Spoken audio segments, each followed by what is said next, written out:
Alhamdulillahi Rabbil Alamin. Wassalatu wassalamu ala nabiyyina Muhammadin khatamil anbiya'i wal mursalin wa ala alihi wa sahbihi ajma'in wa ba'du. Jami'an rahmati Allah subhanahu wa ta'ala. Alhamdulillah, kembali Allah memberikan kesempatan kepada kita untuk bisa kembali berjumpa pada kesempatan malam hari ini yang baru saja kita laksanakan sholat maghrib berjamaah. Mudah-mudahan sholat kita sholat yang terima di hadapan Allah subhanahu wa ta'ala. Dan kita sama-sama berdoa semoga kita semua dijamin kesehatannya oleh Allah subhanahu wa ta'ala. Yang sakit semoga Allah angkat dan sembuhkan penyakitnya. Dan bagi saudara-saudara kita, guru-guru kita yang telah berpulang ke rahmatullah, kita doakan semoga beliau semua segala dosa dan kesalahannya Allah maafkan, Allah ampuni, dan semoga dijadikan kuburnya raudhah min riyadil jannah insyaallah. Alhamdulillah, pada kesempatan hari ini kita mengangkat tema untuk mentadabbur Quran surat Al-Ma'un. Insyaallah kita akan melihat bagaimana para mufassir, para ulama fikih mengambil beberapa dalil ketika menyimpulkan permasalahan-permasalahan yang terkait dengan apa yang terkandung di dalam Quran surat Al-Ma'un ini. A'udzu billahi minasyaitonir rajim. Bismillahirrahmanirrahim. Ara'aital ladzi yukadzibu bid-din. Fadzalikal ladzi yad'u'al yatim wa la yahuddu 'ala ta'amil miskin. Fawailul lil musallin alladzina hum an salatihim sahun alladzina hum yura'un wa yamna'unal ma'un. Ketika kita mencoba untuk mendalami ayat per ayat, ayat pertama Allah Subhanahu wa taala nyatakan ara'aital ladzi yukadzibu biddin. Tahukah kamu orang yang mendustakan agama? Pada ayat ini Allah Subhanahu wa taala menurunkan salah satu wahyunya di hadapan Rasulullah Muhammad sallallahu alaihi wasallam tentang seseorang yang menurut sebagian pendapat orang yang disebutkan di dalam ayat ini orang yang dikenali oleh para sahabat yang hidup di masa Rasulullah sallallahu alaihi wasallam. Yang terkait siapa? Yang dimaksud dengan ara'aital ladzi yukadzibu biddin, orang yang mendustakan agama, maknanya apa? Orang yang mendustakan hisab pada hari kiamat. Jadi kalau ada orang mendustakan agama, ini perkara hal yang pokok. Ada di masa Rasulullah sallallahu alaihi wasallam seorang yang namanya Al-Aus bin Wa'il As-Sahmi. Jadi Al-Aus bin Wa'il As-Sahmi ini para sahabat itu mengenali bahwasannya ini orang termasuk dia yang nggak percaya adanya kehidupan setelah kematian di dunia itu. Termasuk ya dia nggak percaya tentang hari penghisapan ya setelah datangnya hari kiamat di mana Allah Subhanahu wa taala menghancurkan alam ini. Dan Al-Aus bin Wa'il As-Sahmi ini ternyata masih ada hubungan saudara dengan istrinya Abu Jahal itu, ya, yang merupakan tokoh Quraisy ini. Di mana Al-Aus bin Wa'il As-Sahmi ini punya anak, salah satunya adalah ya dua anak laki-laki Hisham dan Amr. Ya, di mana sirah mencatat bahwasannya Hisham bin Al-Aus ini lebih dulu masuk Islam ketimbang Amr bin Al-Aus. Ya, baru kemudian beberapa waktu ya disusul Amr bin Al-As masuk Islam yang kita kenal sebagai tokoh pembebas Mesir. Nah, di mana ayat pertama Allah Subhanahu wa taala yang menyebutkan sebagian para mufassir menyebutkan nama seseorang yang seseorang ini punya sifat mendustakan adanya hisab pada hari kiamat sehingga di hadapan Rasulullah sallallahu alaihi wasallam kerjanya ngapain? Ngajak debat terus Rasulullah sallallahu alaihi wasallam. Tidak lain adalah untuk mempermalukan Rasulullah di hadapan orang banyak itu. Dan yang paling ya dikenal oleh para sahabat bahwasannya Al-As bin Wa'il As-Sahmi ini ya senang sekali mendebat hal-hal yang di luar nalar manusia, yang dimana kaum muslimin membutuhkan iman untuk meyakini perkara-perkara yang terjadi setelah kematian di dunia ini. Salah satunya yang ditantang oleh Al-As bin Wa'il As-Sahmi di hadapan Rasulullah SAW, dia bawa tulang belulang, ditantang Rasulullah SAW untuk menyatukan tulang belulang itu kembali. Ya, ini salah satu perilaku yang dilakukan oleh Al-As bin Wa'il As-Sahmi di hadapan Rasulullah SAW. Tidak lain untuk apa? Untuk mempermalukan Rasulullah di hadapan orang banyak itu. Ya, dia nggak percaya bahwasannya orang kalau sudah mati jadi tulang belulang nggak mungkin bisa disatukan kembali. Ini tertolak secara akal, kata Al-As bin Wa'il As-Sahmi itu. Ya, padahal di sisi Allah Subhanahu wa taala, Allah Maha mampu untuk menyatukan kembali ya tulang-tulang yang sudah hancur. Di antara tulang-tulang manusia, ya ada satu tulang di antara rangka manusia yang tidak akan pernah hancur. Ya, yang disebut dengan apa? Adbudz dzanab, tulang ekor kita. Dari tulang ekor itulah Allah Subhanahu wa taala akan membangkitkan kita kembali sebagaimana penciptaan pada waktu di dunia ini. Enggak kurang satu pun. Antum di dunia kayak begini, ya. Sudah dikubur, baik yang dibakar, baik yang tenggelam di lautan, dimakan sama ikan-ikan di laut, buat Allah Subhanahu wa taala Maha mampu untuk mengembalikan penciptaan sebagaimana penciptaan awal di dunia itu. Dengan ukuran apa? Dengan adanya adbudz dzanab, adanya tulang ekor yang ada pada diri manusia. Ini yang tidak akan pernah hancur. Ya. Nah, jadi Al-As bin Wa'il As-Sahmi ini enggak percaya adanya kehidupan setelah kematian di dunia. Dan bahkan hal yang pernah menyinggung perasaan Rasulullah sallallahu alaihi wasallam yang dilakukan oleh Al-As bin Wa'il As-Sahmi ya adalah melecehkan Rasulullah SAW pada saat Rasulullah bersama kaum muslimin tengah mengalami duka cita. Akibat siapa? Wafatnya putra beliau yang namanya Ibrahim bin Muhammad Rasulullah SAW. Ya, Muhammad Ibrahim anaknya Rasulullah SAW yang meninggal dunia pada usia kira-kira 18 bulan itu. 1 tahun setengah. Ya, anak beliau meninggal dunia. Ya, belum saja lama wafat ketika Rasulullah berjalan di hadapan Al-As bin Wa'il As-Sahmi ya dengan suara yang keras sengaja ya di hadapan orang banyak dengan mengatakan, lihat itu Muhammad, orang yang pupus keturunannya. Ya, kalian tenang saja, enggak lama juga dia bakal mati juga. Nah, ini salah satu perilaku ya seseorang yang disebutkan dari sekian banyak pendapat ya ara'aital ladzi yukadzibu biddin ya itu terkait dengan seorang yang namanya Al-As bin Wa'il As-Sahmi ya yang tidak percaya, dia mendustakan agama ya tentang kehidupan setelah kematian, dan bahkan perilaku yang suka mendebat Rasulullah, yang gemar menjatuhkan ya kehormatan Rasulullah SAW, diganjar dengan apa? Oleh Allah Subhanahu wa taala. Akhir hidup Al-As bin Wa'il As-Sahmi ya sangat tragis. Dalam perjalanannya dia kesandung satu ranting ya yang di situ banyak durinya, yang kakinya kemudian kena duri. Tiba-tiba akibat duri ya terjadilah luka yang membusuk. Ya, kakinya membesar sebesar leher unta, saking busuknya, saking baunya, sampai meninggal dunia. Tidak ada orang yang mau mendekati jenazahnya itu.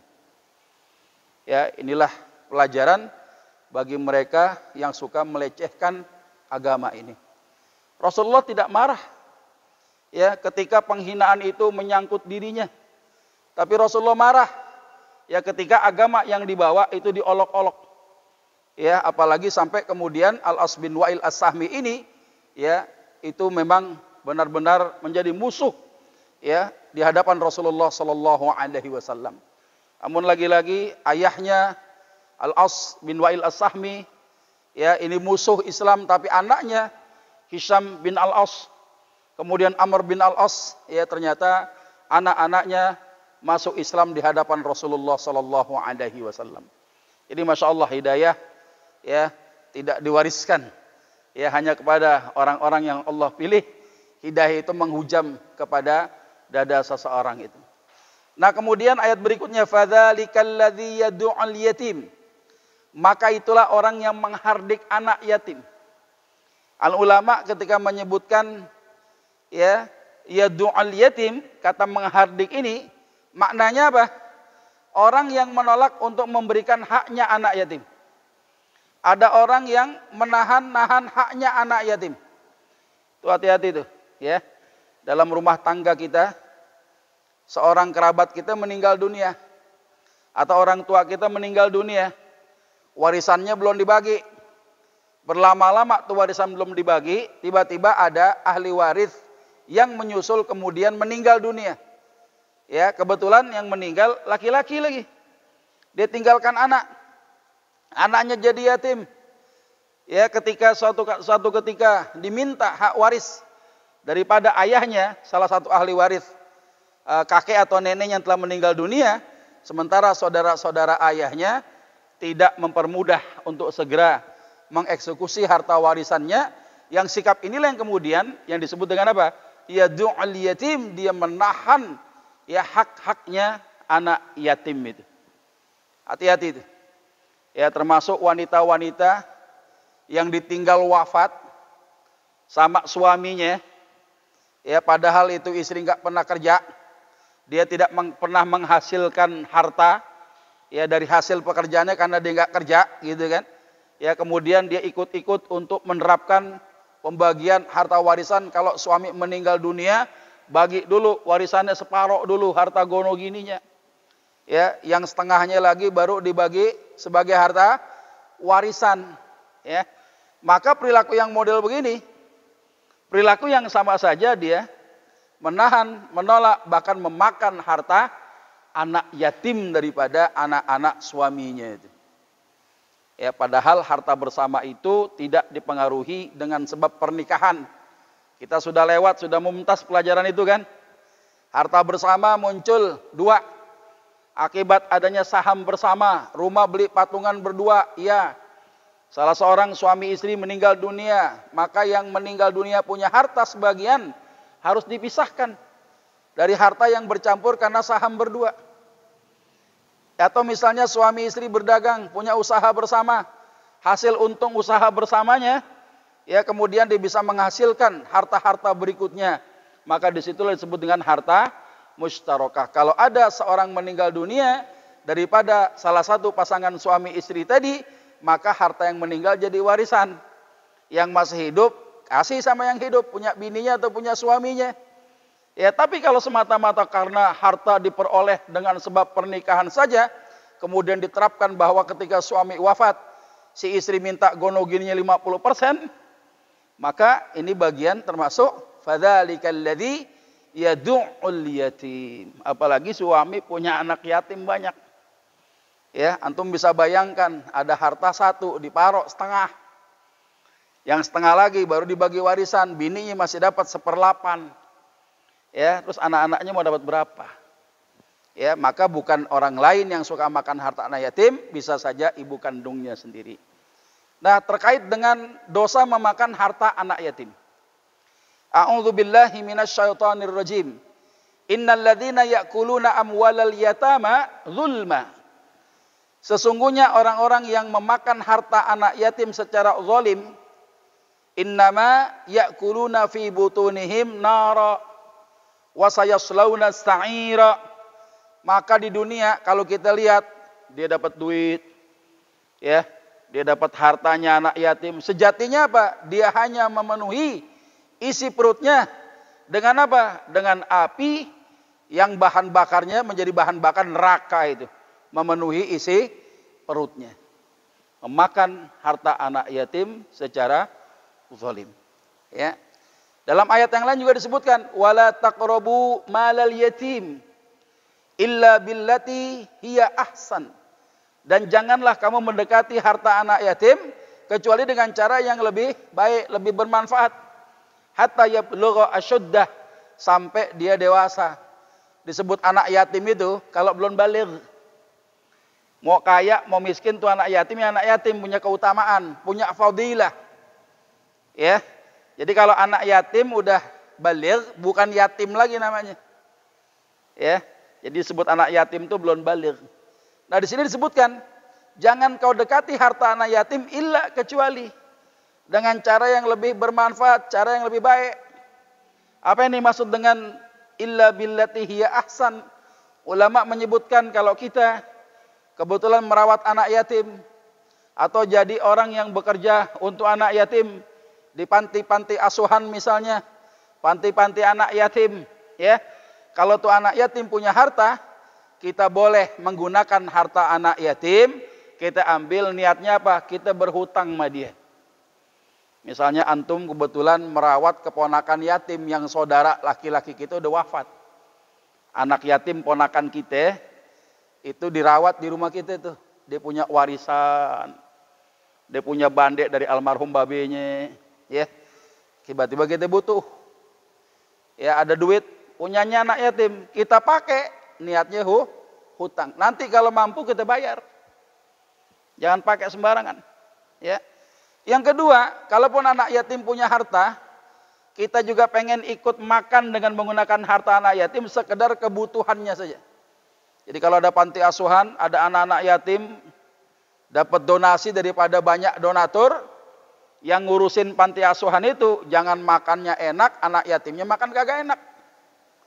Ya, pengurus pantinya enak-enak makan. Pada bergizi, ya. Ternyata anak-anak yatimnya makanannya tidak memenuhi standar, ya, gizinya kurang layak dan lain sebagainya, nggak boleh. Atau yang ketiga, kalau ada orang-orang yang kemudian dia bekerja kepada si anak yatim ini, maka pekerjaan dia boleh mendapatkan upah yang umum aja, ya, jangan upah yang kagak wajar, ya, yang ini bisa mengurangi hartanya anak yatim. Boleh aja kita kerja di panti asuhan, ngurusin anak-anak yatim semenjak bangun tidur, dipersiapkan sekolahnya, diurusin makannya, disiapkan program-program di dalam rumah yatim, itu boleh saja. Kita mendapatkan gaji yang standar, gaji yang umum saja. Ya, jangan yang punya panti jadi kepala panti gajinya puluhan juta. Ya, jutaan begitu. Ya, kira-kira ini bisa disebut juga sebagai apa? Orang yang suka menggunakan harta anak yatim dengan cara yang zalim, ya. Illa billati hiya ahsan, maksudnya apa? Dia mengambil upah yang wajar aja, yang umum aja boleh.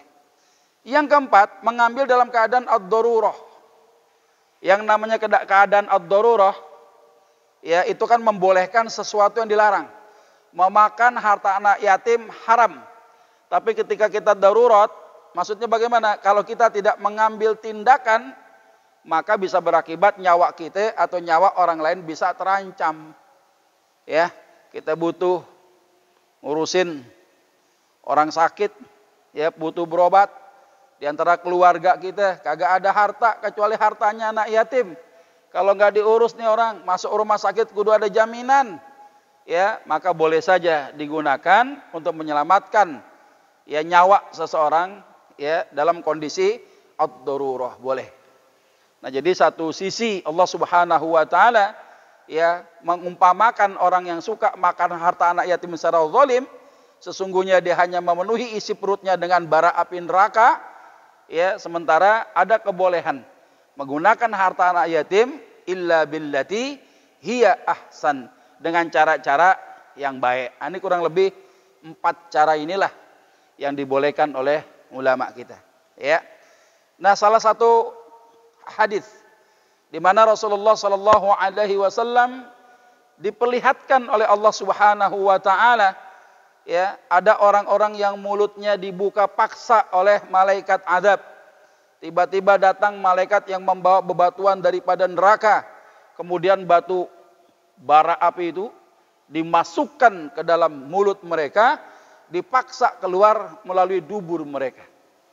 Nabi ngelihat, Nabi nanya sama malaikat Jibril, fakultu ya Jibril, man haula? Wahai Jibril, itu tuh mereka tuh siapa tuh? Qala Jibril mengatakan apa? alladzina ya'kuluna amwalal yatama zulma. Mereka itulah sesungguhnya orang-orang yang suka memakan harta anak yatim secara zalim. Innama ya'kuluna fi butunihim nar. Sesungguhnya apa yang mereka penuhi di dalam perut mereka adalah batuan-batuan bara api neraka. Na'udzubillah min dzalik. Ya, ini salah satu ancaman bagi mereka yang suka memakan harta anak yatim. Termasuk juga Rasulullah SAW memperingatkan kepada kita, ijtadibu asbal mubiqat. Jauhilah kalian 7 yang membinasakan. Apa diantaranya? Ya jangan memakan harta anak yatim secara zalim. Nah, terkait dengan keutamaan yatim. Yatim ini adalah anak yang ditinggal wafat oleh ayah mereka. Ya, ayah sebagai tulang punggung kehidupan keluarga yang menjamin nafkah, memberikan perlindungan, tiba-tiba wafat. Anak ini yatim. Yatim ini disebutkan oleh Ibnu Abbas radhiyallahu taala anhuma usia sebelum dia baligh, yatim namanya. Nah, bagaimana fadilah yatim ini? Qala Rasulullah sallallahu alaihi wasallam, "Man dhamma yatiman minal muslimin ila ta'ami wa syarabih." Barang siapa yang menyertakan anak yatim daripada kaum muslimin dalam nafkah, makan dan minumnya. Ya, hatta yughniyahullahu taala. Sampai kemudian itu anak diberikan kecukupan oleh Allah. Udah baligh, ya punya ma'isyah, punya pekerjaan, ekonominya mapan. Apa kata Nabi? Aujaballahu lahul jannah. Maka Allah wajibkan orang ini masuk surga. Ini fadilah yatim nih. Ya, anak-anak yatim jadi wasilah menghantarkan antum masuk surganya Allah Subhanahu wa taala. Ya, kalau kita memperlakukan baik anak-anak yatim itu. Ya Ustadz, saya nggak bisa ngerawat yatim di rumah. Ya, saya nyantunin yatim aja dah, boleh juga. Ya, kita titipin tuh harta kita. Ya, kita sampaikan sebagian daripada rizki yang Allah berikan atas kita. Untuk apa? Untuk memberikan perhatian kepada anak yatim yang dia punya keutamaan menghantarkan kita aujaballahu lahul jannah. Wajibnya seorang penyantun anak yatim ini ya masuk ke dalam surganya Allah Subhanahu wa taala. Kemudian dalam hadis yang lain, qala Rasulullah sallallahu alaihi wasallam, man masaha ra'sa yatim. Barang siapa yang mengusap kepala anak yatim. Ini secara tekstual hadis ini, mengusap artinya apa? Ya, mengusap kepalanya. Ini anak memang belum baligh, masih anak-anak, masih bocah. La yamassuhu, yang seseorang tidak mengusap kepala si anak yatim ini illa lillah, kecuali karena Allah. Apa ganjarannya? Kana lahu bikulli sya'rah marrat 'alaiha yadahu hasanah. Maka Allah Subhanahu wa taala catatkan baginya pahala dari setiap helai rambut yang tumbuh di atas kepala anak yatim ini. Ya. Jadi kalau cari anak yatim jangan yang botak katanya gitu. Yang botak kagak ada rambutnya, bukan itu. Ya, biar botak juga numbuh juga rambutnya sama. Ya. Jadi ternyata usapan-usapan seorang penyantun anak yatim ini diberikan kasih sayangnya, dia unyang-unyang, diusap kepalanya tuh anak yatim itu. Ternyata Allah catatkan pahala kita sebanyak rambut yang tumbuh di atas kepala anak yatim ini, masya Allah. Ya, waman ahsana ila yatimin aw yatimah. Barang siapa yang berbuat baik sama yatim laki, yatim perempuan, indah di sisinya, ya kuntu ana wa huwa hakadha fil jannah. Maka ya aku bersamanya, ya kata Nabi memberikan isyarat seperti ini, telunjuk dan jari tengah, fil jannah, di dalam surganya Allah Subhanahu wa taala. Ya, jadi fadilah yatim itu luar biasa. Anak ditinggal wafat oleh ayahnya, belum baligh. Ya, kita berbuat baik sama si anak yatim ini wasilah mendekatkan diri kita kepada Rasulullah sallallahu alaihi wasallam di dalam surganya Allah Subhanahu wa taala. Ya, dalam riwayat yang lain seorang laki-laki pernah minta nasihat kepada Abi Darda. Apa kata Abi Darda? Irhamil yatim. Ente kasih itu anak yatim, kata Abi Darda kepada seorang laki-laki ini. Wa adnihi mink. Ya, wa adnihi mink. Dekatkan yatim itu sama dirimu tuh. Dekatin tuh macam-macam maknanya. Ya, mau dirawat di rumah. Kalau enggak tuh yatim ade sama emaknya kita tengokin, jangan nengokin emaknya doang. Ya. nengokin anaknya gitu ya. Ditengokin tuh, kasih perhatian. Ya wat'imhu min ta'amik, dan kasih makan dari makananmu. Makanan yang biasa kita enak makan, kasih buat dia. Ya. Apa kata Abi Darda? Fa inni sami'tu Rasulullah sallallahu alaihi wasallam yaqul. Karena sungguh aku pernah mendengar Rasulullah sallallahu alaihi wasallam pernah bersabda, ya bahwasannya ada seorang laki-laki, dia punya apa ya? Kalau punya keinginan tuh keras hatinya. Kalau pengen sesuatu tambeng banget dah, pokoknya harus dapat tuh sesuatu yang dia pengen. Keras hati dia. Faqala lahu Rasulullah sallallahu alaihi wasallam. Kemudian Rasulullah bersabda kepada ini orang, atuhibbu an yalina qalbuk? Kamu pengen enggak hatimu jadi lembut? Kata si laki-laki ini, "Na'am ya Rasulullah, mau ya Rasulullah." Apa kata Nabi? "Adanil yatima mink." Kalau gitu dekatkan anak yatim ya di sisi dirimu tuh. Wamsah ra'sah, ya usaplah kepalanya. Wat'imhu min ta'amik, kasih makan dari makananmu yang enak-enak buat si yatim ini.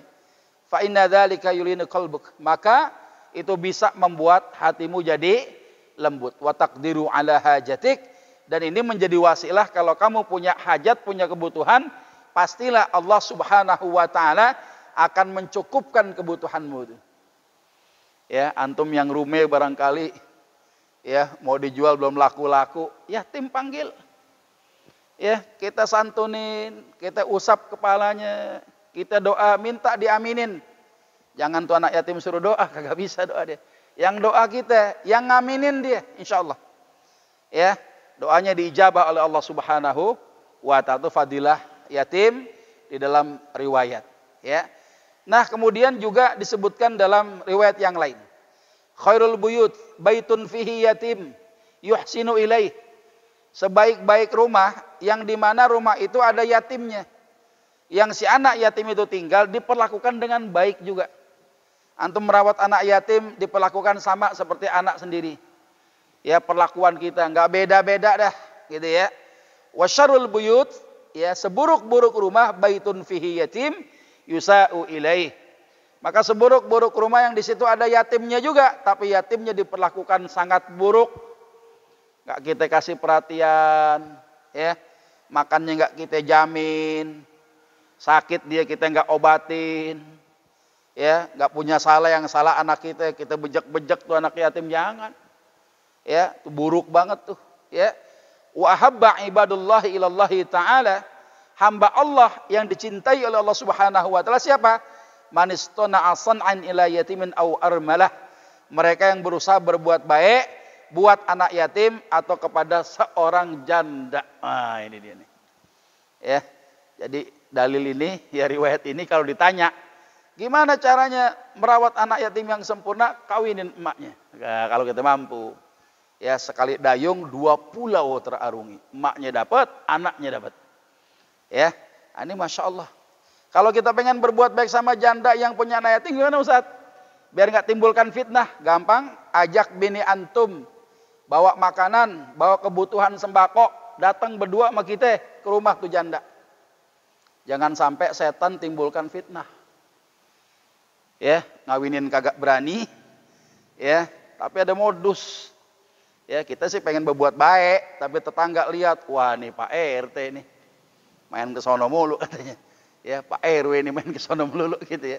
Ya, ini kalau misalnya kita pengen berbuat baik tanpa adanya fitnah, ajak bini kita. Ya, Neng kita ke rumah si fulanah yuk, kasihan itu anak yatim. Ya, tuh anak babinya, tuh anak teman baiknya babe, bayah nih. Ya, teman baiknya saya nih. Yuk kita berbuat baik. Ya, kasihan. Nah, ajak bini kita. Untuk apa? Menghindarkan fitnah. Dan Allah Subhanahu wa taala mencintai orang-orang yang memberikan perhatian kepada anak yatim atau kepada seorang janda. Masya Allah. Ya. Nah, kemudian ayat yang lain, wala yahuddu ala ta'amil miskin. Ya, dan tidak mendorong memberikan makan kepada orang miskin. Apa yang dimaksudkan wala yahuddu ini? Wala yahuddu maknanya apa? Tidak mendorong atau tidak senantiasa memelihara. Ya, apa yang dipelihara? Untuk memberikan sedekah kepada orang miskin. Siapa sih orang miskin itu? Orang miskin bukan orang yang kagak punya rumah. Orang miskin bukan orang yang gak punya kerjaan. Dia punya rumah kadang, dia punya kerjaan kadang, tapi ternyata hasil pekerjaannya kagak cukup untuk memenuhi hajat asliyahnya, kebutuhan yang paling mendasar dalam rumah tangganya. Satpam perumahan, coba antum tanya gajinya berapa? Ya, anaknya berapa, kebutuhannya, rumahnya di mana, masih ngontrak apa enggak. Kalau ternyata gajinya enggak mencukupi, miskin dia. Ya, dia mendapatkan perhatian dari kita. Ya, marbot masjid, imam-imam masjid barangkali yang tidak bekerja di luar masjid. Ya, dia mengabdikan dirinya mengabdi ya untuk tamu-tamu Allah. Ya, gajinya berapa ya? Kalau gajinya enggak mencukupi termasuk miskin juga. Beda sama fakir. Fakir di rumah kagak ada, kerjaan enggak gablek, enggak punya kemampuan. Boro-boro bicara kecukupan, dia enggak bisa memenuhi. Ya, kalau yang miskin enggak bisa mencukupi, kalau yang namanya fakir enggak bisa memenuhi hajat asliyahnya. Ya, jadi yang miskin itu ya bukan orang yang enggak punya kerjaan, dia punya tapi hasilnya enggak cukup. Ya. Nah, ini disebutkan orang miskin kok punya motor, orang miskin kok masih punya rumah. Nah, ini kiasnya nih. Ketika Nabiullah Musa alaihissalam diperintahkan oleh Allah Subhanahu wa taala untuk bertemu dengan Nabiullah Khidir alaihissalam. Di dalam perjalanannya Nabi Khidir itu melubangi, ya, membuat jelek perahunya milik orang miskin. Kenapa? Karena khawatir di lautan itu ada pembajak, ya, bajak laut yang suka ngambilin perahu-perahu nelayan itu. Ya, beliau khawatir udah miskin, perahunya takut diambil, ya, dibikin jelek, gitu ya. Disebutkan ammas safinah fakanat limasakin ya'maluna fil bahr. Adapun perahu itu adalah kepunyaan orang-orang miskin yang bekerja di laut. Orang miskin punya kapal. Orang miskin punya perahu. Ya, maka ada orang yang dia di rumahnya punya kerjaan, mohon maaf ya, ada ojol, ada opang gitu kan. Dia punya motor, dengan motornya dia berusaha cari nafkah, enggak cukup nafkahnya, miskin dia. Sekalipun punya motor. Ya, sekalipun punya kerjaan, lihat hasilnya berapa. Kalau enggak mencukupi hajat asliyahnya, miskin dia. Ya. Nah, ini pernah Rasulullah sampaikan begini. Qala Rasulullah sallallahu alaihi wasallam, "Laisal miskin bihadza tawafil ladzi yatufu 'alan nas." Kata Nabi apa? Bukanlah orang miskin yang kerjanya itu ngapain? Keliling. Datengin orang per orang, ya, untuk minta apa? Fatarudduhu al-luqmah wal-luqmatan wat-tamrah wat-tamratan. Minta sesuap dua suap, sebutir dua butir kurma. Ya, tukang minta-minta itu, pengemis yang ada di jalanan, di persimpangan lampu, di perapatan lampu merah, ya, di jembatan penyeberangan orang dan lain sebagainya kita temuin. Itu kata Nabi, itu bukan orang miskin tuh. Apalagi kalau ngemisnya jadi pekerjaan. Makanya sahabat nanya, ya qalu famal miskin ya Rasulullah. Kalau gitu orang miskin itu yang bagaimana ya Rasulullah? Qala Rasulullah SAW, kemudian beliau bersabda, alladzi la yajidu ghinan yughnihi wa la yuftanu lah wa yatasaddaqu alaih. Orang miskin itu kata Nabi, orang yang hidupnya enggak berkecukupan dan tidak punya kepandaian untuk mencukupi nafkahnya sebagai hajat asliyahnya itu. Ya, dan kalaupun dia diberikan sedekah itu bukan karena dia minta. Ya, kalaupun ada orang ngasih itu bukan karena dia minta. Ini orang miskin ini yang menjaga muruahnya. Orang miskin ini yang menjaga kehormatan dirinya. Dia malu kalau minta makhluk di hadapan Allah Subhanahu wa taala. Tapi tiba-tiba ada orang datang ke rumah bawa sembako. Orang datang ke rumah ngasih duit. Orang datang ke rumah masih ngasih motor nih bang, buat lo ngojek aja bang. Motor saya nih gua wakafin aja buat lo dah. Dia nggak minta. Karena ciri orang miskin kata Nabi apa? Wala yas'alun nasa syai'a. Dia nggak pernah minta-minta sama orang. Kejadian nggak sekarang? Kejadian. Ya, kalau antum ketemu orang yang kerjanya minta-minta jadi ngemis jadi kerjaan, laisal miskin kata ibu, itu bukan orang miskin tuh. Antum jangan salah nyalurin sedekah antum itu. Ya, dia telah melakukan perbuatan haram kalau ngemisnya jadi pekerjaan dia. Ya, karena ciri orang miskin apa? Wala yas'alun nasa syai'a, dia jaga kehormatan, dia enggak mau minta ame orang-orang. Malu di hadapan Allah Subhanahu wa taala. Ya. Nah, fadilah orang miskin kayak gimana? Orang miskin masuk surga duluan ketimbang orang kaya. Kata Nabi apa nih? Yadkhulu fuqara'ul musliminal jannah. Orang-orang fakir daripada kaum muslimin akan masuk surga qabla aghniyaihim, sebelum orang-orang kaya di antara mereka. Jadi kalau orang miskin, dia berbaris, dia ngantri masuk surga. Orang kaya belum bisa masuk kecuali orang miskin habis masuk surga semua. Dan waktu nunggunya cuma setengah hari. Binisfi yaumin kata Nabi. Cuma setengah hari nunggunya. Si orang kaya ini di belakang orang miskin cuma setengah hari di akhirat itu. Wahwa kata Nabi khamsumi'ah amin. Itu semisal dengan 500 tahun lamanya itu. Ya, orang miskin tuh. Ya, kalau secara akal kita orang miskin yang mau diaudit apaan? Orang kaya bandenya banyak auditnya. Ya, syukur-syukur kayaknya dia bisa selamat. Kalau nggak selamat repot. Ya, ini fadilah nih, orang miskin punya keutamaan. Makanya bergaul sama orang susah. Bergaul sama orang susah. Biar apa? Biar tawadu kita banyak syukur pada Allah Subhanahu wa taala. Kenapa? Orang miskin punya fadilah, dia masuk surga duluan ketimbang orang kaya. Termasuk orang-orang miskin ini menjadi wasilah. Ya, orang-orang kaya bisa dapetin harta. Yang punya perusahaan besar, bosnya kaya, mobilnya bejibun, rumahnya di mana-mana, bininya lebih daripada satu. Masya Allah, anak-anaknya pendidikan tinggi dalam dan luar negeri. Dari mana duitnya? Dari orang-orang yang kerja di bawah kakinya itu. Siapa orang-orang susah? Kantornya nggak kemalingan, ada satpam. Lantainya nggak licin, ada cleaning service. Ya, yang kerja pada nggak kelaparan. Kenapa? Ada office boy yang siap disuruh beli makanan, beli minuman, masya Allah. Siapa orang-orang susah? Makanya pernah terjadi di masa Rasulullah seorang kakak beradik, kakaknya nih senangnya zikir di masjid, senangnya taklim, nggak kerja karena nggak punya kemampuan untuk kerja. Adiknya bekerja, akhirnya punya penghasilan jadi orang kaya.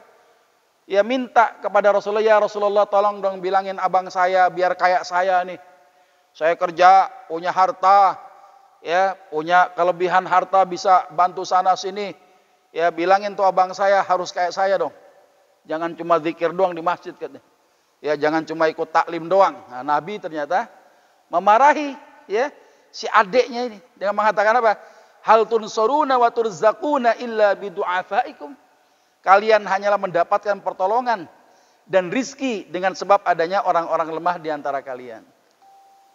Jadi kalau antum pengen Allah luaskan rizkinya, kalau punya harta, jangan cuma mulut antum sama bini sama anak doang. Pikirin saudara yang susah-susah. Ya antum melibatkan kebutuhan orang-orang susah, insya Allah Allah cukupkan rizki kita. Ya tapi kalau saudara yang susah kita cuek, kita nggak peduli. Bagaimana Allah jadikan perantaraan itu? Allah kasih rizki buat antum. Ya padahal orang-orang lemah di antara saudara kita yang kadang-kala ini menyebabkan Allah Subhanahu wa taala meluaskan rizki atas kita sehingga apa? Kita bisa berbuat baik kepada saudara kita. Ya jadi orang miskin jangan dimusuhin. Orang susah jangan dijauhin. Ya itu justru karena menjadi wasilah orang-orang kaya Allah luaskan rizkinya. Ya wala yahuddu ala ta'amil miskin. Ya, ini sifat yang buruk, sifat yang jelek. Ya, orang yang sayang sama hartanya, ya, bukan hartanya dikekepin doang. Orang yang sayang sama hartanya disedekahkan di jalan Allah. Itulah rizki yang paling hakiki yang akan menemani antum di dalam kubur itu. Ya, yang kita makan tiap pagi kita setor. Yang kita beli dari uang kita beli pakaian yang dipakai kain kafan doang.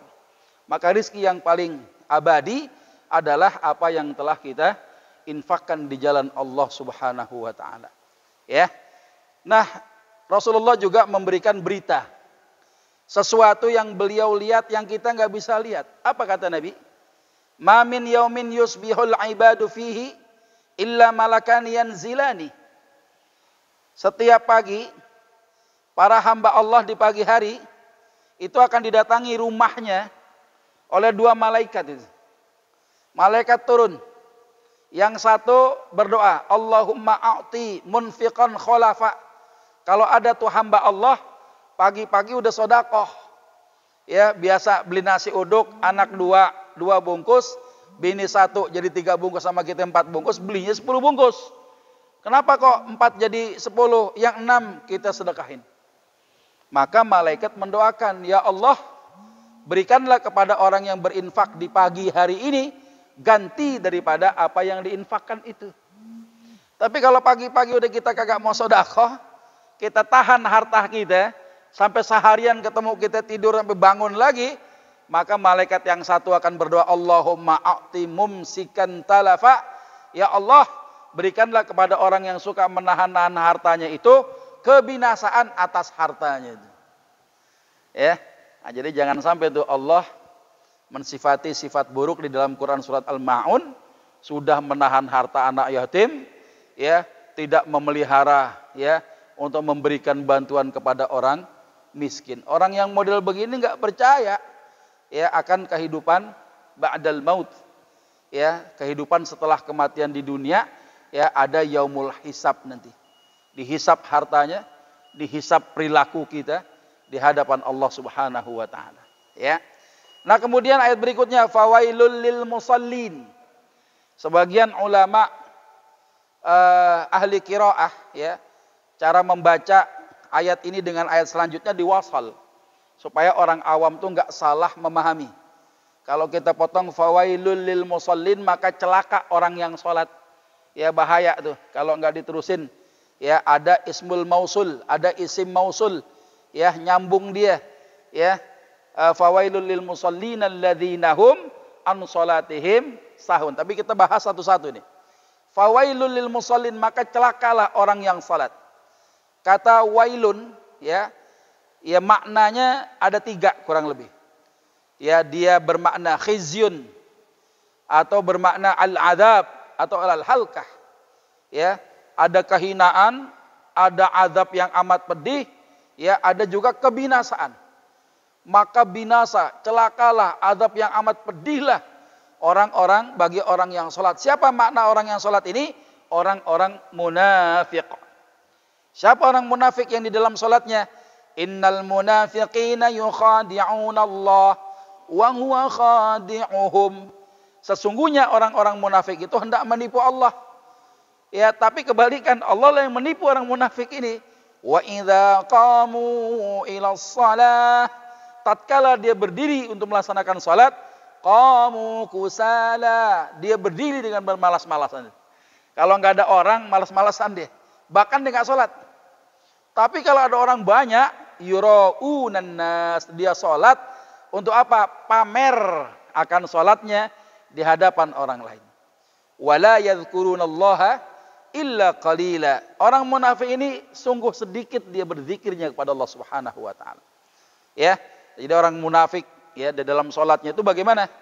Ya, yang disebut dengan wailun. Fawailun. Wail ini tadi disebutkan maknanya khizyun, azab, al-halkah, ya. Kadang kehinaan disebut azab yang pedih, kadang juga kebinasaan. Tapi ternyata wailun itu juga ada ulama yang menyebutkan dalam riwayat, dia disebutkan sebagai nama tempat. Sebagaimana hadis Rasulullah sallallahu alaihi wasallam, ya, uridat alayya jahannam, telah diperlihatkan oleh Allah Subhanahu wa taala kepadaku neraka jahannam. Falam ara fiha wadiyan a'zam minal wail.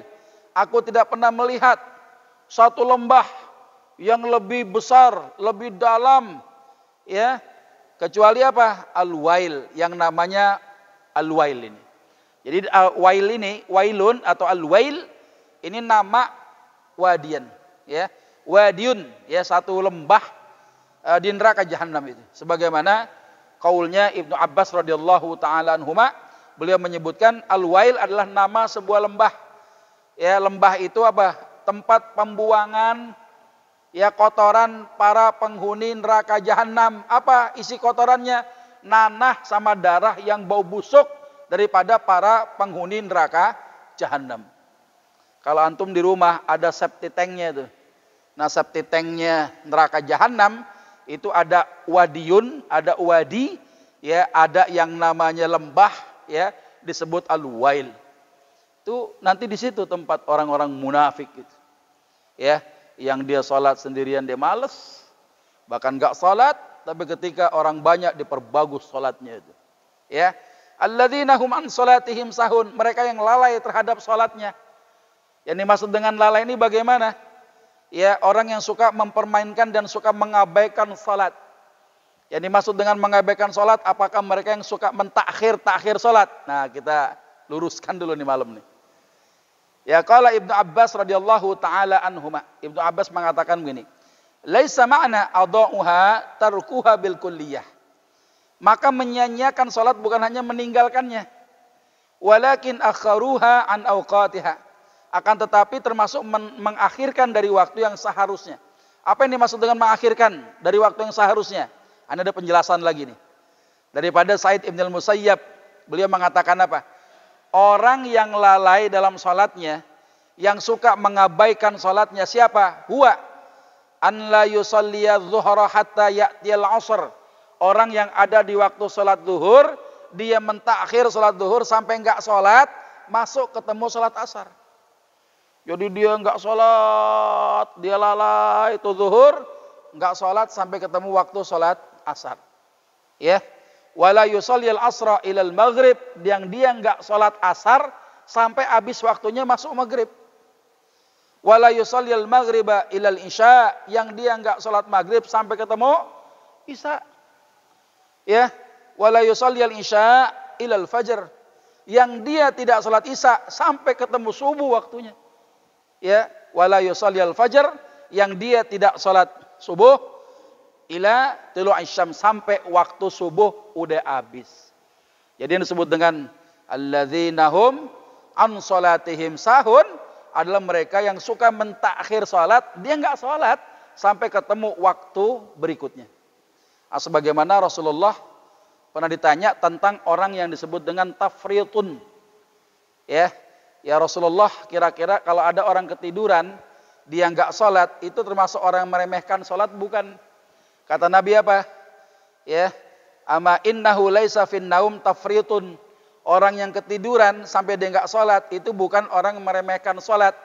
Innamat tafrit, tapi orang yang suka meremehkan salat siapa? Ala man lam yusallis shalah hatta yaji'a waktu salatil ukhra. Yang dia itu ya tidak mengerjakan salat sampai datang waktu salat berikutnya.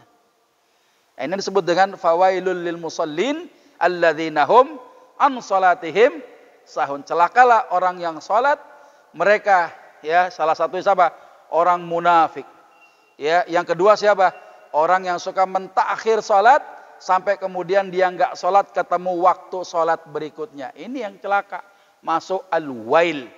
Ada khizyun, ada adab, ada al-halkah.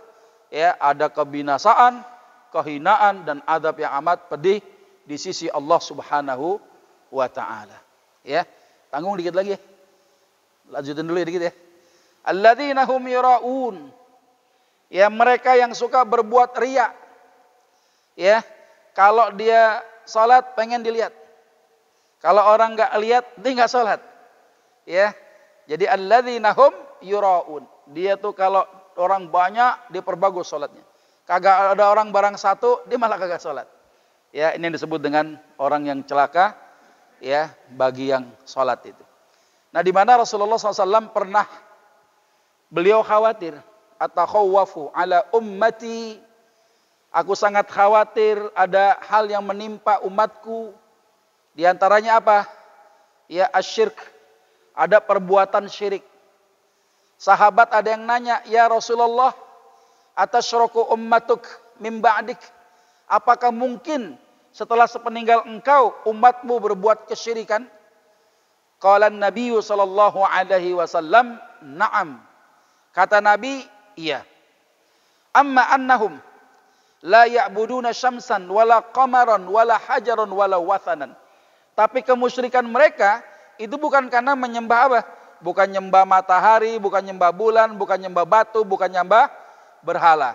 Walakin yura'una bi'a'malihim. Tapi mereka berbuat riya di antara amalan-amalan mereka di hadapan orang. Jadi perbuatan riya dalam ibadah itu syirik. Syiriknya syirik apa? Syirkul asghar, syirik kecil. Yang kecil ini kalau kita tombok-tombok bisa jadi gede juga. Ya, bahkan dalam riwayat yang lain disebutkan, ya iyyakum wasyirkul asghar. Jauhilah kalian syirik kecil. Ya, syirik kecil itu yang bagaimana ya Rasulullah? Ar-riya, ada orang pamer ya di antara amalan-amalan di hadapan orang lain. Ketika nanti dia dihisab di hadapan Allah, ya, ada sholatnya, ada amalan-amalannya, minta pahala di hadapan Allah. Allah perintahkan, ya, si fulan ini apa? Idhabu ilal ladzina kuntum tura'unahum bi'amalikum fid dunya. Ente sono pergi, ya, sama orang yang dulu pernah ente pamerin tuh amalan-amalan itu di hadapan orang itu. Ya, ditantang sama Allah, fanzuru hal tajiduna indahum jaza. Ya, maka sono cari ada nggak kira-kira pahala yang didapat dari mereka itu. Ya, itu bahayanya sifat riya tuh. Ya, bahayanya sifat riya dalam beramal itu termasuk syirkul asghar, ya. Syirik kecil yang mengakibatkan orang itu sia-sia amalannya. Nggak ada pahalanya di sisi Allah Subhanahu wa taala. Wa yamna'unal ma'un, sifat buruk berikutnya apa? Yang dan enggan memberikan bantuan. Ini disebutkan apa?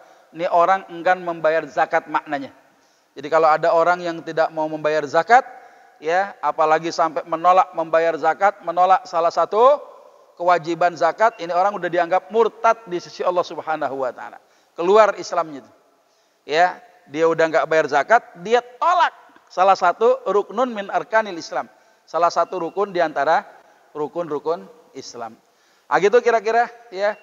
Tadabbur Quran surat Al-Ma'un di mana Allah Subhanahu wa taala menyebutkan dalam beberapa pendapat seorang yang bernama Al-As bin Wa'il As-Sahmi yang gemar mendebat Rasulullah sallallahu alaihi wasallam, yang dia tidak percaya adanya kehidupan setelah kematian, tidak percaya dengan adanya yaumul hisab pada hari kiamat, yang kemudian dia menghina Rasulullah, menyakiti hati Rasulullah SAW, ya, kemudian menantang Rasulullah di hadapan orang banyak untuk menjatuhkan kehormatan beliau.